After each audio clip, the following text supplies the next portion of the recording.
세 번째로 이 성경이 형성된 과정의 세 번째는 바로 원본입니다. 여러분, 원본. 원본이라는 말씀은 하나님께서 모세에게 말씀해 주실 때 처음에 받아 적은 그 성경을 말하죠. 원본. 또 이사야에게 말씀하실 때, 예레미야에게 말씀하실 때 제일 처음에 받아서 기록한 그 원본. 그 원본에 대해서 이제 세 번째 살펴보겠는데요. 그 성경 기록자를 통하여 처음에 기록한 그 성경이 있을 거 아니에요. 그 원본이 있었기 때문에 오늘날 우리가 이 번역된 성경을 가지고 있는 것입니다. 하나님의 말씀을 찾겠는데요. 여호수아서 1장 6절부터 보시겠습니다. 8절 말씀을 우리 다 같이 읽도록 하겠습니다. 이 율법책을 내 입에서 떠나지 말게 하며 주야로 그것을 묵상하여 그 가운데 기록한 대로 다 지켜 행하라. 그리하면 내 길이 평탄하게 될 것이라. 내가 형통하리라. 예, 내 길이 평탄하게 될 것이라. 형통하리라. 이기겠다 말씀이죠. 전쟁에서 이기겠다. 내 입에서 떠나지 말게 하며 계속해서 이 하나님의 말씀을 암송하라는 거지요.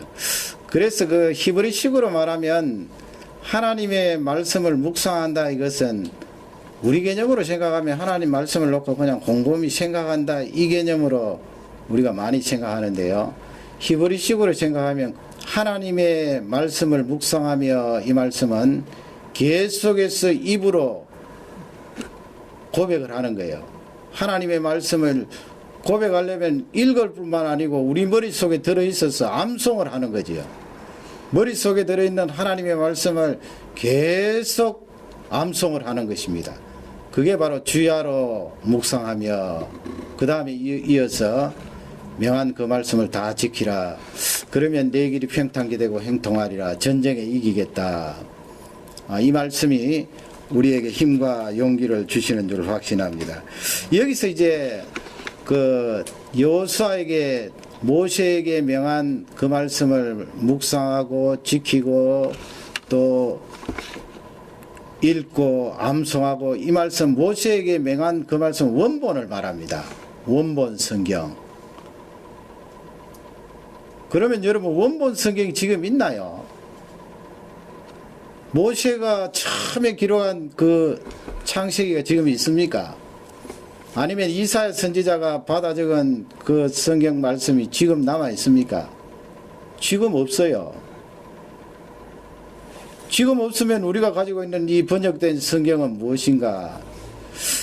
이건 성경에 나와 있는 말씀은 아니고 제가 개인적으로 생각할 때는 하나님께서 원본을 굳이 우리에게 남겨주시지 않았어요. 그 구약시대에 보면은 하나님의 언약궤에 뭐가 들어있었습니까? 그 언약궤 안에 모세의 상단지팡이 들어있었지요. 그리고 광야에서 생활할 때 하늘에서 내린 만나가 들어있었고요. 그 하나님께서 그렇게 넣으라고 명령을 하셨는데, 그리고 또 하나가 뭐가 들어있었나요? 시내산에서 받은 두 돌판.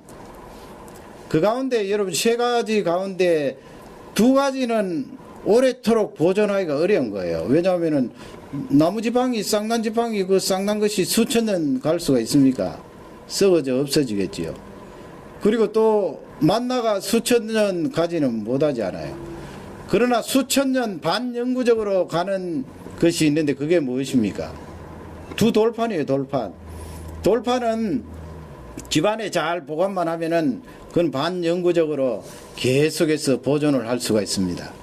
그럼에도 불구하고 하나님께서 두 돌판을 남겨놓지 않으셨어요. 그 두 돌판을 보여주시면서 3,000년 4,000년 뒤에 사는 우리에게 너희들 나를 믿어라, 과거에 모세에게 주었던 두 돌판이 여기 있지 않느냐, 그러면 우리 생각으로 많이 믿을 것 같지 않아요. 그러나 우리 하나님은 그렇게 하시지 않았어요. 그 뭐 근래는 아닙니다만 몇 년 전에 다큐멘터리 보니까 예수님 그 무덤에 장사 지냈을 때 시신을 감았던 세마포가 요즘 발견되었다. 그래서 그 세마포에 예수님 이렇게 얼굴 모습도 찍혀 있고 그렇게 한데 틀림없이 예수님 세마포일 것이다. 그러나 여러분, 그게 바로 예수님의 세마포일까요? 하나님께서는 그렇게 남겨 놓지 않으세요. 왜 두 돌판도 남겨 놓지 않으시고 또 예수님의 세마포도 남겨 놓지 않을까요? 거기 다큐멘터리 보면은 로마 군인이 예수님 옆구리를 콱 찔렀는데 물과 피가 다 쏟아졌잖아요. 그때 창이 지금 발견됐다는 거예요. 그러면 하나님께서 그 예수님께서 찔리신 그 창을 지금까지 남겨놓았을까? 제 생각으로는 남겨놓지 않았어요. 그래서 세마포도 진짜 세마포가 아니고요. 예수님 찔렸던 창도 그때 창이 아니에요. 두 돌판도 하나님께서 남겨놓지 않으셨어요. 왜 그러면 남겨놓지 않았을까요? 속으로 한번 답변해 보세요. 하나님께서 왜 남겨놓지 않으셨을까요? 그 이유는 간단해요. 우상으로 섬겨요, 사람들이. 우상을 만들어버려요. 사실 예수님의 세마포가 무엇이 그렇게 중요합니까? 예수님 십자가에 죽으시고 피 흘린 그 고난이 중요하고 그 고난, 십자가의 피가 우리를 건져주신 것이지 예수님의 세마포가 우리를 구원해 준 것은 아니잖아요. 그러나 우리 사람들은 그 세마포 진짜를 발견하면은 우상으로 섬겨요. 영원토록 보존하면서 어떤 사람은 거기에다 절을 해요. 두 돌판도 마찬가지예요. 두 돌판도 우상으로 만들어버려요. 그리고 성경 말씀도 이거는 제 개인적인 생각이라 그랬습니다. 성경 말씀도 원본을 굳이 하나님께서 남겨놓지 않으신 이유는 성경 원본이 지금 있어 보세요. 우상으로 섬기지요. 특히 유대인들은 우상으로 섬기고 그 성경 원본에다가 절을 할 거예요. 하나님 그런 건 싫어하시거든요. 하나님 말씀 자체가 주는 메시지, 말씀이 주는 진리, 그것이 중요한 것이지 그 원본 받아 적었던 그 페이퍼와 글자가 뭐 그렇게 중요합니까? 그러기에 하나님께서 그것을 남겨놓지 않으셨다, 그렇게 제가 생각을 해보는데, 그러면 여러분 지금 우리가 가지고 있는 이 번역본 성경은 원본도 없는데 어디에서 나왔나요? 원본도 없는데 하나님의 말씀이라고 할 수 있습니까? 그렇게 반문을 해볼 수가 있는데요. 하나님의 말씀이라 할 수 있지요. 성경을 스크립처라고 그러잖아요. 스크립처. 스크립트 하다는 말씀, 쓰다는 말씀인데, 하나님께서 처음에 말씀하실 때도 성경 기록자들이 썼지요. 물론 요즘처럼 종이는 아닙니다만 다 받아 적으실 거예요. 그 원본 성경을 많은 사람들이 또 받아 적은 거예요. 받아 적었다는 말씀은 뺏겨 쓴 거예요. 요즘 성경 쓰기 하는 거하고는 비교가 안 되겠지요.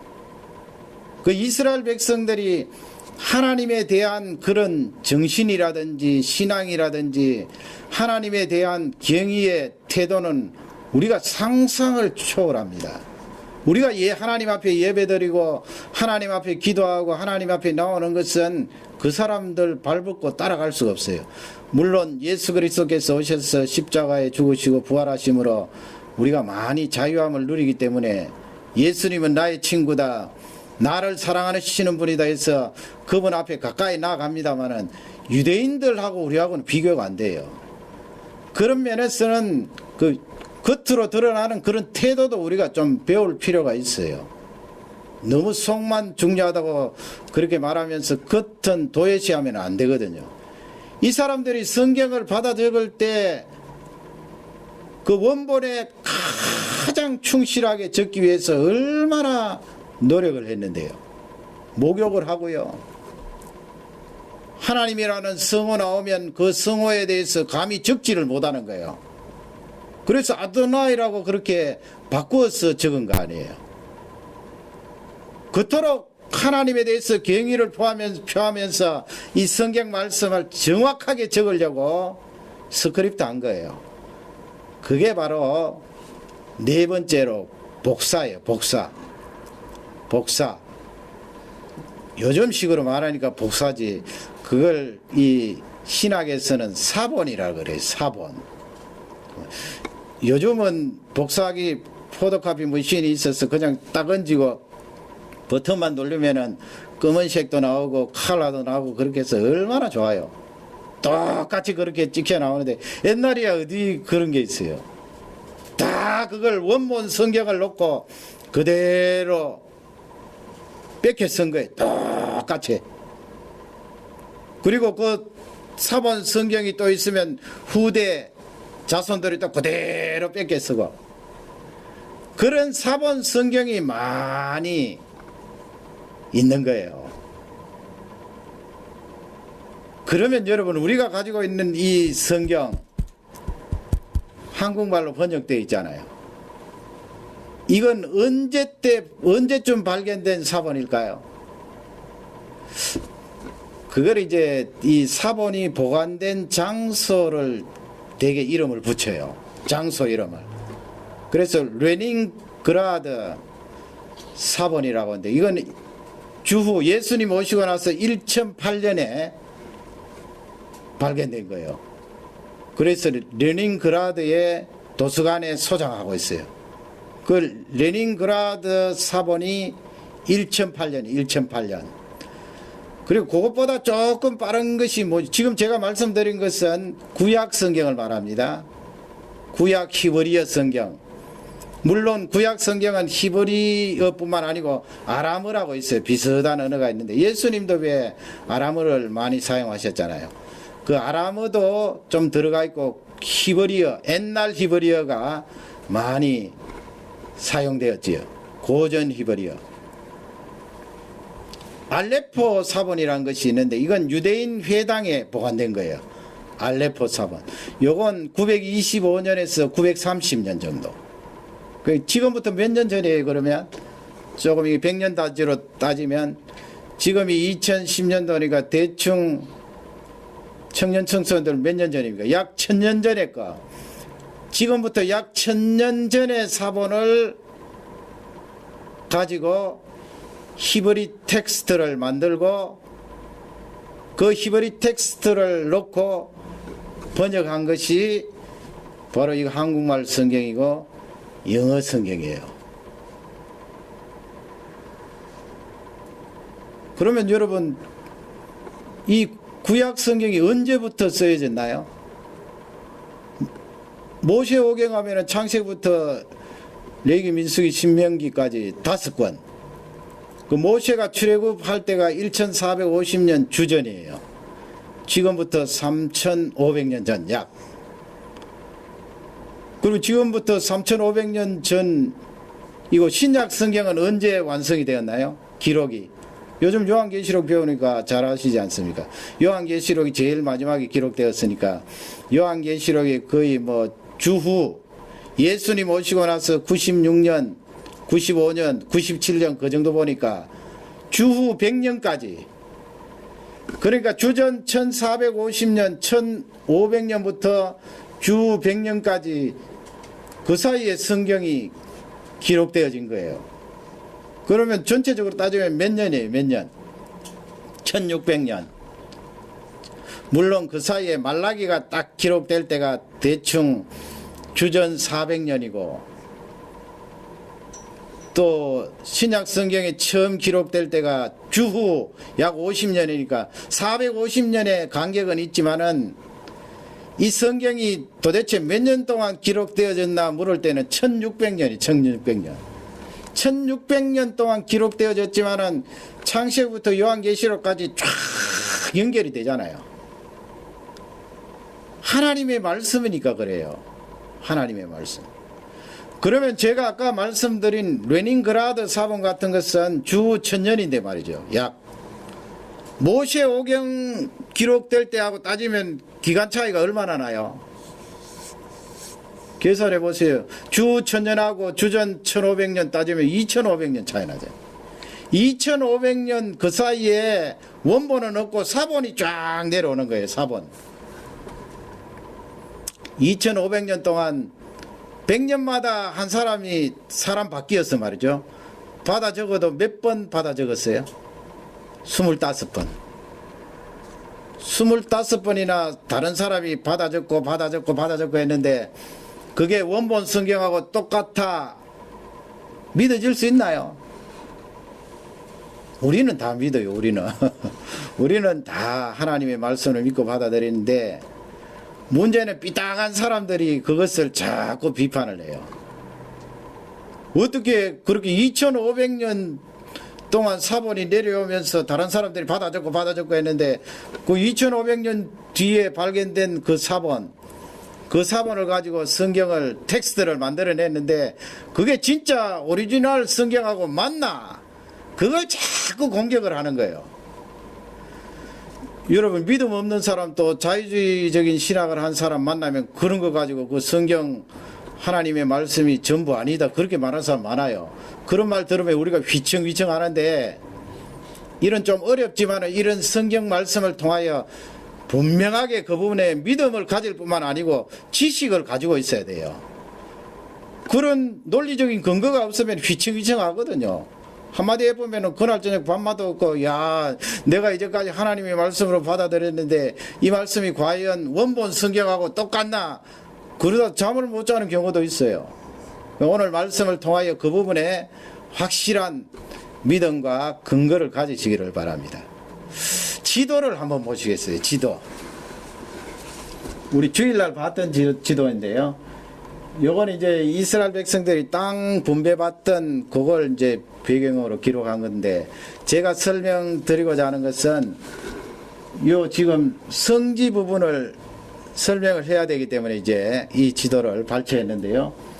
주일날 배운 대로 위쪽에 이 호수는 무슨 호수라 그랬습니까? 갈릴리 호수라 그랬죠. 갈릴리 호수. 그래서 예수님께서 그 갈릴리 호수 부근에 나사렛이라는 동네에 성장하셨지요. 그 갈릴리 호수에서 쭉 이렇게 아래쪽으로 내려오는 강이 바로 무슨 강입니까? 요단강이에요. 요단강이고 중간에 이렇게 해서 동쪽으로 이렇게 가늘게 올라가는 것이 약복강이에요. 약복강. 야곱이 건넜던 약복강.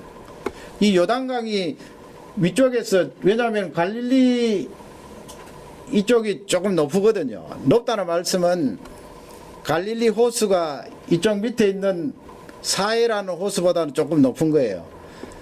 바다보다는 200m 낮지만은 사해 호수는 400m 낮아요. 훨씬 더 낮으니까 물이 이쪽으로 흐르는 거예요. 남쪽으로 흘러서 사해 바다로 들어가는데 이 사해 바다가 오늘 우리가 배울 중요한 내용이에요. 사해 바다. 그 사해 바다 왼쪽으로 지중해 쪽으로 보면은 그 예루살렘이 있죠. 예루살렘.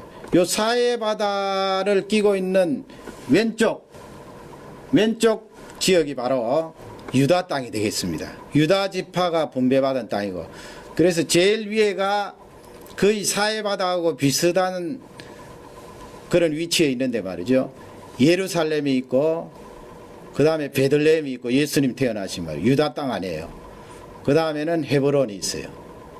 헤브론이 있는데 저기에서 이 사해바다 예루살렘에서 그렇게 멀지 않아요. 쿰난이라는 그런 그 지역이 있습니다. 쿰난 끼르베츠라는 그런 이름이에요. 끼르베츠 쿰난인데 다 이름을 말하면 끼르베츠라 하기도 하고 또 쿰난이라고 하기도 해요. 그 사해바다 아주 인접해 있는 그런 지역입니다. 이 쿰난에서 어떤 일이 일어나는가 하면은 그 베드윈이라는 족속들 아시지 않습니까? 양 치는 사람들이면서 유목하죠. 여기 갔다 저기 갔다 양을 치는데 뭐 주로 그 사람들 양도 치고 염소도 치고 이런데 뭐 그렇게 많은 양떼를 데리고 간 것은 아닌데 무하마드라는 사람이 이 지역에서 양을 쳤어요. 양을 치다가 짐승 한 마리 잃어버렸어요. 그리고 뭐 성경에 나오는 말씀대로 목자가 한 마리 짐승이라도 잃어버리면은 얼마나 열심히 찾겠어요.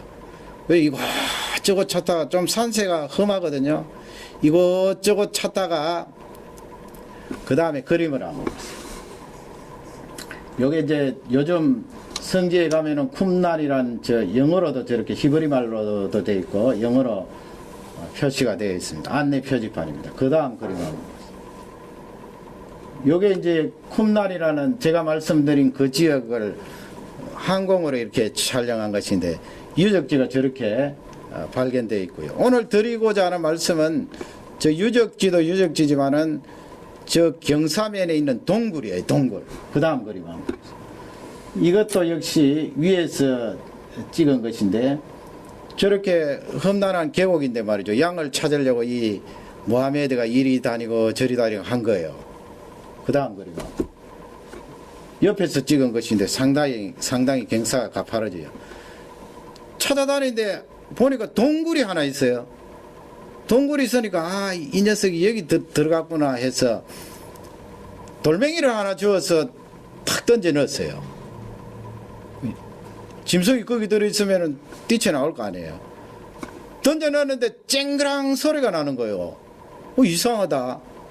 짐승은 없고 무슨 쨍그랑 소리야 하면서 들어가서 보니까 거기 항아리가 있는 거야. 항아리가 돌에 맞아서 쨍그랑 깨어졌는데 그 안에 보니까 무슨 가죽 비슷한데 거기에 글씨가 팍 적혀 있는 거예요. 그래서 이 사람이 뭐 늘 양만 치고 그랬으니까 아마 그게 뭔지 잘 몰랐던가 봐요. 뭐 또 순수하지 않을까요, 그죠? 유목 생활하면서 이리 갔다 저리 갔다 하니까 순수하니까 그걸 그냥 이렇게 둘둘 말아서 말이죠. 얼마나 귀한 것인 줄도 모르고 둘둘 말아서 골동품 가게에 넘겼는데 아주 상가시에 넘겼어요. 골동품 가게 주인도 잘 모르는 거예요. 그게 뭔지. 그래서 그 사람도 또 다른 사람에게 싸게 넘겼는데 나중에 학자들이 그걸 발견하고 자세히 조사해 보니까 그게 바로 성경 사본이에요. 성경 사본. 성경 사본. 그런데 여러분 이 성경 사본이 발견된 것이 뭐가 그렇게 중요하냐. 이미 우리는 주후 1000년 그 부근에 900년에서 1000년 사이에 아주 오래된 사본을 이미 가지고 있고 거기서 발췌한 히브리 본문을 만들어서 지금 번역본 구약 성경을 가지고 있는데 이 모하메드가 발견한 이 사본이 뭐가 그렇게 중요한 건가? 그걸 알기 위해서 조금 설명을 들어야 돼요. 그 다음 그림은 이게 무엇인가 하면은 그 에시엠파라고 있어요. 에시엠파. 어려워도 들어보세요. 쉬워요. 왜 여러분 성경 보면 바리새파 있잖아요. 에시엠파는 성경에 안 나와요. 바리새파 나오고 사두개파 나오는데 바리새파 하면은 뭐 구별되었다는 그런 뜻이죠. 뭐하고 구별됐습니까? 내가 저 사람들하고는 구별되게 거룩하게 살고 있다는 그런 사람들이에요. 그래서 그 사람들이 외형적으로는 잘 믿는 사람들이에요. 그 신구약 성경 전체적으로 봤을 때는 외식하는 자고 결국은 예수님을 십자가에 못 박은 장본인들이지만은 원래 하나님을 섬기고 경배하는데 외형적으로는 아주 잘 믿는 사람들이에요. 그 어떤 일이 일어났는가 하면 저번에 다니엘서 할 때 제가 잠깐 설명을 드렸는데 왜 알렉산더 대왕이 이 유럽의 일부분하고 그 다음에 인도 가까이까지 그 다음에 이 중동 또 이 팔레스틴 또 아프리카까지 점령을 했잖아요. 그죠? 그러나 그 사람이 뭐 젊은 나이에 그냥 몇 년 황제 자리 지키지도 못하고 세상 떠났어요. 그러니 뭐 알렉산더 같은 인물이 계속해서 나오라는 법이 없잖아요. 그리스 나라에. 그게 헬라 제국인데. 그러니 그 큰 나라를 다스릴 수 있는 황제가 알렉산더 대를 이어 나오지 않는 거예요. 그래서 나라를 네 장군들이 나누어서 가지는데 셀주쿠스라는 왕조가 어디를 차지하는가 하면 그 팔레스틴 위에 있는 요즘 소아시아 있잖아요. 요한계시록 배우는 그 소아시아 부근으로 해서 동쪽으로 이렇게 세력을 뻗쳐서 지배를 해요. 그 사람들이 나중에는 애굽을 이집트를 쳐서 남쪽으로 내려오는데 팔레스틴 지방까지 삼켜요. 그러니까 유다 나라가 거기에 들어가잖아요. 유다 나라 예루살렘에는 뭐가 있나요? 예루살렘 성전이 있어요. 그 그리스 헬라 신 중에 제우스라고 아데미는 여자고 제우스는 남자잖아요. 남자 신이잖아요. 이 제우스 우상을 어디에다가 세우는가 하면 예루살렘 성전 안에 세워요. 그리고 거기에 돼지를 잡아서 우상의 제물로 바치는데 유대인들이 가장 싫어하고 하나님 말씀에 금한 것 아니에요. 돼지고기를 그 성전 안에 제사로 지내고 제우스 신상을 만들어 놓고 섬기고 하니까 유대인들이 그 사람들이 나라는 작아도 신앙을 가지고 있기 때문에 목숨을 걸고 살거든요. 마카비라는 사람이 일어나서 혁명을 일으켰어요. 전쟁을 하는 거죠. 그 큰 그리스 헬라 제국에서 가장 강력한 셀주쿠스 왕조하고 전쟁을 하는 거예요. 전쟁을 해서 결국은 이겼어요. 마카비는 유대인이에요. 그 사람이 이겨서 이제 쭉 유다를 통치하잖아요. 통치하는데 이 사람이 정치적인 것만 이제 왕으로서 그냥 다스리면은 유대인들이 따라갈 수가 있는데 워낙 훌륭한 공을 세웠기 때문에 따라갈 수가 있는데 이 사람이 제사장, 그러니까 정치와 종교가 있는데 말이죠. 종교적인 그 영역까지 건드리는 거예요. 그 유대인들에게 종교적인 영역 하면 제사장들 아니에요. 대제사장. 그래서 진짜 대제사장은 사독의 후손들이 쭉 내려오면서 그렇게 대제사장직을 이어가야 되는데 이 사람이 엉뚱한 사람을 세우는 거예요. 사독의 후예는 쫓아내버리고 엉뚱한 사람을 세우니까 바리새인하고 바리새파하고 에세네파가 등을 돌리는 거예요. 그래서 여러분 그때부터 바리새파가 나온 거예요. 그게 주전 2세기예요. 정확히 말씀드리면 주전 160년 그 부근이에요.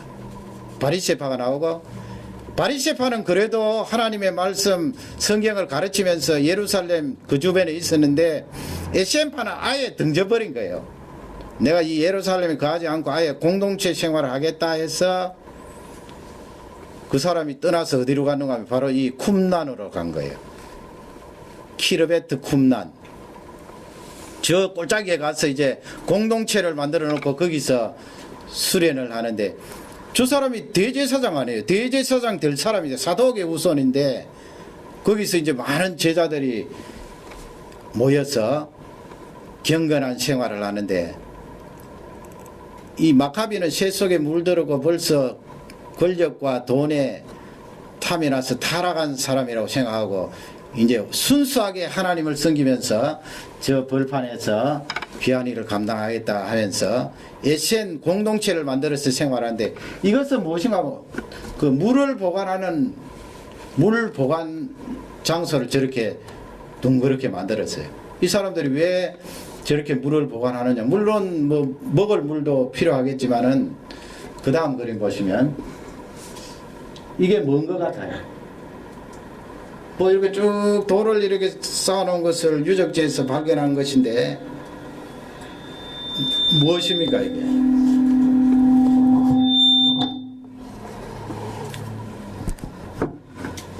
저게 수로예요. 수로. 물을 보관했다가 이제 물을 저쪽으로 쭉 보내어서 그 다음 그림 보시면 이쪽으로 물을 흘러내어서 물을 꽉 채우면 계단을 왜 만들었을까요?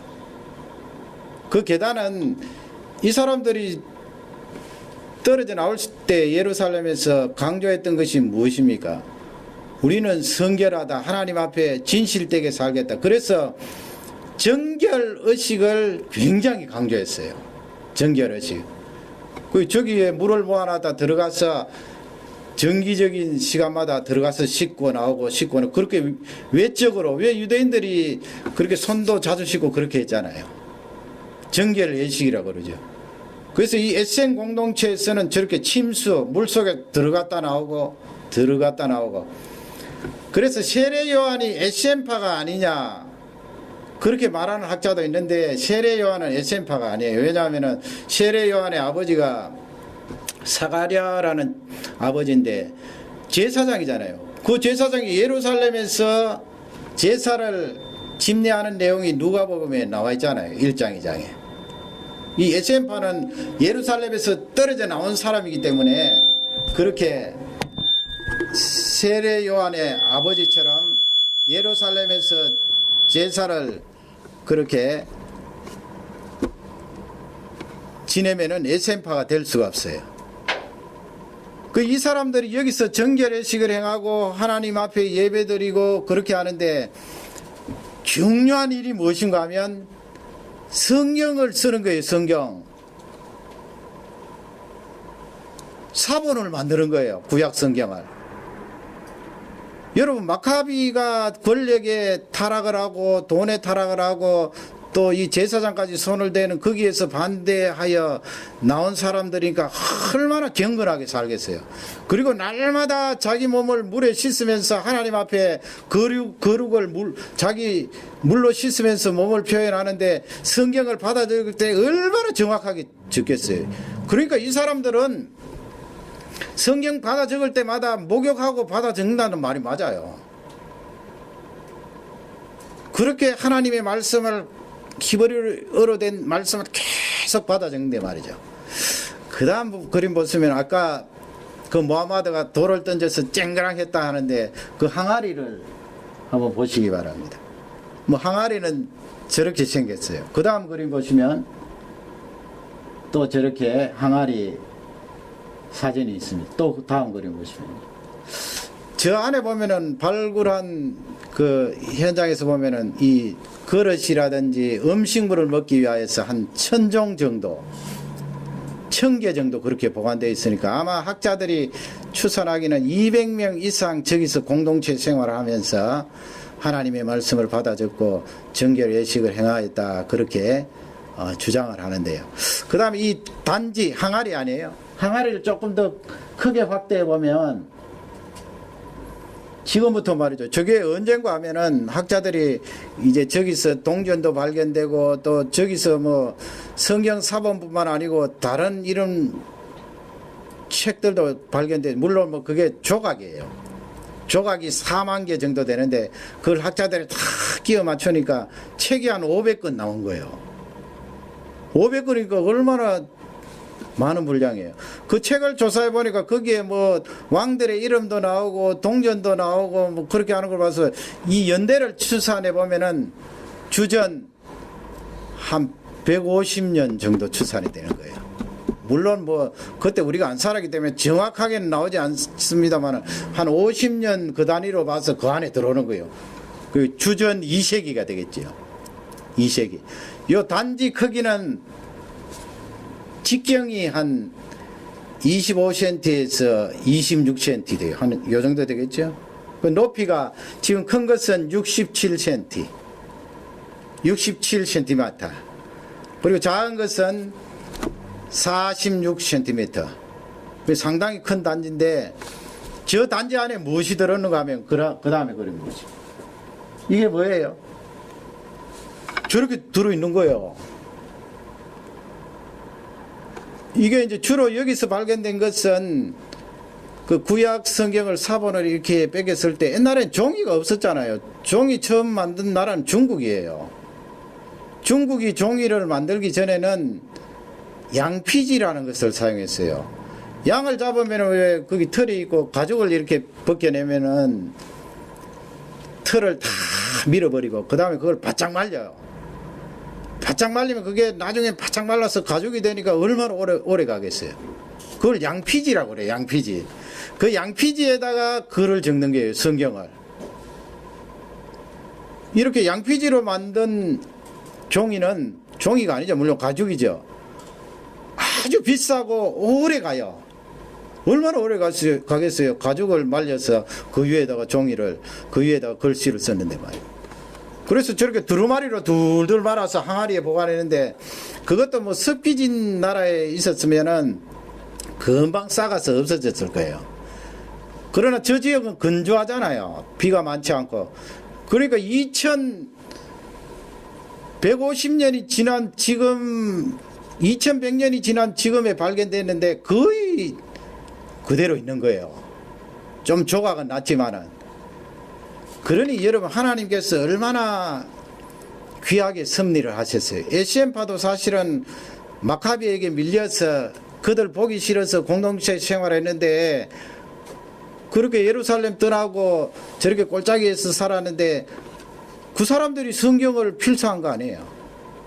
그래서 2000년 지난 지금 우리가 저것을 발견하게 된 거고요. 하나님께서 그 한순간 한순간 섭리하신 거예요. 그렇게 떨쳐 나온 것도 우연이 아니겠지요. 공동체 생활한 것도 하나님의 귀한 섭리가 있겠지요. 저것을 이제 쫙 이렇게 펼쳐 놓으면 그 다음 그림 보시면 이렇게 쭉 되어 있는데 학자들이 이렇게 다 연결해 보니까 구약 성경 에스더스를 제외하고 거의 다 있어요. 물론 거의란 말씀은 예를 들어 창세기 같으면 창세기 전 부분은 말씀하는 건 아니에요. 중간중간 뭐 떨어져 나간 것도 있고 그런데 이사야 같은 건 거의 다 있고요. 그게 1947년이에요. 첫 번째 발견한 것이. 첫 번째 발견할 때가 이사야 사본이고 그 다음에 하박국이에요. 그 다음에 이제 1951년도부터 우리 6.25 전쟁이 일어날 때 56년까지 5차례 발견했는데 거기서 나온 파편이 4만 개고. 그러면 여러분 큰 문제가 생겼잖아요. 다시 돌아가서 우리가 가지고 있는 사본은 우리가 가지고 있는 성경은 주 천년경의 사본을 가지고 성경을 만들어서 사용하고 있는데 요거는 언제 거라고요? 구약 성경 주전 150년 거예요. 주전 2세기 거예요. 그러면 몇 년 간격이 있어요? 몇 년 간격이 있어요? 천 몇 년요? 적어도 1100년 아니에요. 1100년. 1100년. 그러면 지금 이 사회에서 발견된 이 구약 성경 사본하고 우리가 가지고 있는 구약의 이 본문하고 틀리면 어떻게 될까요? 틀리면은 그간에 믿었던 사람 다 하나님의 말씀 아닌 것을 읽고 하나님 말씀 아닌 것을 지켰겠지요. 큰 문제가 생기잖아요. 그러나 비교해 보면은 1100년 차이가 있는데도 비교해 보면은 거의 일체예요. 틀리면은 뭐 점 같은 거 뭐 또 숫자 같은 거 약간 거의 일치해요. 그러니 이 유대인들이 얼마나 성경을 정확하게 옮겨 적었다 하는 것을 알 수가 있어요. 그러므로 거슬러 올라가면 모세가 기록한 그 원본 성경도 지금 우리가 가지고 있는 성경과 똑같아요. 똑같아요. 하나님이 그렇게 섭리하셨어요. 사본을 쓸 때도 오류를 방지하도록 하나님께서 역사를 하신 거예요. 그러므로 여러분 어떤 사람이 자유주의적인 신학을 가지고 이 성경은 진짜 원본 성경이 아니다 말하면 제가 말씀드린 이 내용을 가지고 철저하게 변호를 하시고 그런 말씀 들을 필요가 없어요. 하나님께서 일일이 섭리하셔서 저렇게 오늘 가지고 있는 우리의 이 성경이 원본하고 똑같아요. 원본 그대로예요. 그것을 믿습니까? 얼마나 하나님께서 우리에게 하나님의 말씀을 주셔서 은혜를 베풀어 주신지 몰라요. 이 하나님의 말씀이 없으면 우리가 어떻게 하나님을 어떻게 압니까? 구원을 어떻게 받아요? 예수님을 어떻게 영접해요? 참고로 이제 조금 더 이제 양피질은 제가 설명을 드렸고 요게 무슨 나무 같아요? 요게 그 유명한 파피루스라는 식물이에요, 여러분. 요건 아프리카, 지금은 이집트 부근에 많이 생산이 안 된다고 그래요. 수단 쪽에 많이 가꾸고 있다고 하는데 파피루스라는 식물인데 말이에요. 상당히 키가 커요. 뭐 1m 이상에서 한 2m까지. 그러니까 근데 이제 저걸 한 60cm 정도로 이렇게 잘라서 그다음 껍질을 벗겨요. 껍질을 얇게 벗기고 속에 있는 그것을 가지고 이렇게 붙이는 거예요. 하나, 둘. 그 다음에 그림 보시면은 요건 나일 강변에 자란 파피루스예요. 멀리서 찍어서 줄기는 그렇게 잘 안 보이는데 껍질을 벗겨서 이제 하나 이래 포개는 거예요. 평평한 데 놓고 쫙 포개고 그 다음에 나무 망치를 가지고 물론 60cm로 잘랐으면 딱 맞게 그렇게 하겠죠. 네모로. 그 다음에 나무 망치로 탁탁탁 때려요. 큰 나무 망치로. 때리면 그게 이겨지잖아요. 파피루스가. 보들보들한 게 줄기지만 이겨져서 진물이 나와요. 그렇게 이겨져서 진물 나온 상태로 평평한데 가만히 이렇게 오래 두어서 말리면 그게 종이가 되는 거예요. 당시에는 이집트가 많이 생산을 했어요. 그래서 개인이 파피루스를 만들어서 어디에 팔고 그렇게 하지는 못하고요. 그 이집트 나라에서 정부가 그 종이를 만들어서 유럽으로 또 팔레스타인으로 그렇게 수출을 했는데 그 파피루스 말린 종이 위에다가 이제 옛날에는 글씨를 쓰는 거예요. 하나님께서 이 이집트라든지 팔레스타인이라든지 그 기후적인 환경이라든지 또 그런 것도 많이 섭리를 하신 것 같아요. 그 파피루스 위에다가도 많은 필사가들이 성경 사본을 기록한 것을 우리는 찾아볼 수가 있습니다. 이렇게 해서 성경 사본은 우리에게 주어졌고 그 성경 사본까지도 하나님께서 오류의 영향을 받지 않도록 잘못되지 않도록 능력을 부어주셨다 하는 것을 잘 말씀해 주고 있습니다. 신명기 6장 한번 찾아보겠습니다.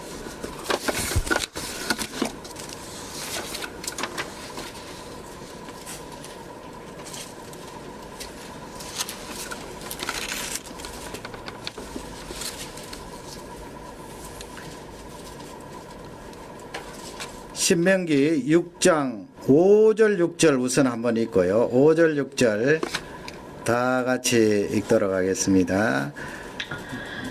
너는 마음을 다하고 성품을 다하고 힘을 다하여 내 하나님 여호와를 사랑하라. 오늘날 내가 내게 명하는 이 말씀을 너는 마음에 새기고. 예. 거기 보면 마음, 목숨, 성품을 다하여 주 너희 하나님을 사랑하라. 하나님 사랑하는 것이 무엇인가? 그것을 지금 우리에게 말씀해 주고 있는데 여러분 하나님 사랑합니다. 그렇게 고백하고 하나님 앞에 나아가는 구체적인 내용이 무엇인가요? 그게 6절, 7절, 8절, 9절까지 나와 있습니다. 그래서 6절부터 9절까지 다 같이 읽겠습니다.